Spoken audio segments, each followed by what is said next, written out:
Les violences sexistes et sexuelles ne sont pas une fatalité. Elles peuvent cesser. On nous demande souvent comment. Comment faire pour arrêter les violences sexuelles en France? Est-ce que c'est vraiment possible? Oui, c'est possible. Nous, les féministes, on sait comment faire. Depuis des années, les associations de terrain, des chercheuses et chercheurs travaillent et proposent des solutions qui pourraient être mises en œuvre dès demain matin par le président de la République s'il le voulait vraiment.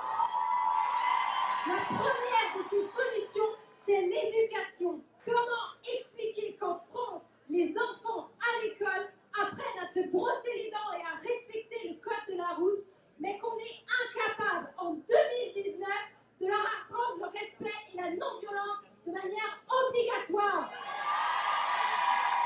La deuxième des solutions, c'est la formation. Chaque jour, chaque année, des milliers de femmes victimes subissent une violence supplémentaire, une mauvaise prise en charge par la police, par la justice, par les travailleurs et travailleurs sociaux, par des professionnels de santé, par des services de ressources humaines. Toutes les personnes qui travaillent aux côtés des femmes victimes doivent être obligatoirement formées à les accueillir et à les orienter. La troisième des solutions, c'est tout simplement d'appliquer les lois qui existent déjà. Depuis 2010, on dispose d'un dispositif qui s'appelle l'ordonnance de protection. C'est un ensemble de mesures qui permet de protéger les femmes, même lorsqu'elles ne portent pas plainte.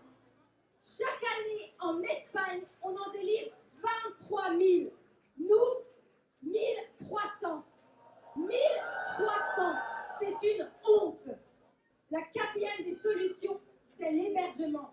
Les femmes victimes et leurs enfants ont besoin de places d'hébergement pérennes et spécialisées pour être accueillis.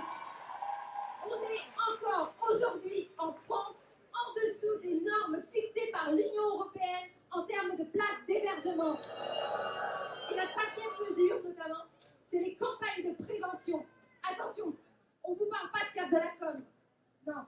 Ce qu'on vous parle, c'est d'une véritable politique de prévention, d'une campagne qui peut changer les mentalités, impacter les esprits et modifier les comportements, comme celle qu'on a connue sur la sécurité routière et dont on se souvient encore aujourd'hui. Les solutions existent. Ce qui manque aujourd'hui, c'est la volonté politique et les moyens financiers pour les mettre en œuvre. Nous exigeons 1 milliard d'euros supplémentaires pour mettre